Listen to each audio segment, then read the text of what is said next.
Welcome to Anita's Guide to Simple and Easy Cooking. I'm Anita and today I will show you how to make one ingredient banana ice cream. So let's get started. I've got here 3 ripe bananas, a container with a lid, and you will also need a food processor or a blender. Peel the bananas and slice them into small pieces. Transfer them into a container, put the lid on and freeze it for 6 to 8 hours or overnight.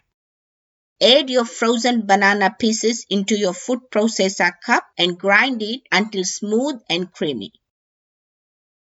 My one ingredient banana ice cream is ready, and you can make it and serve it to family and friends on its own as a soft serve ice cream, or you can put it in a sealed container in the freezer for 1 hour to firm up and serve it with your favorite topping. Enjoy!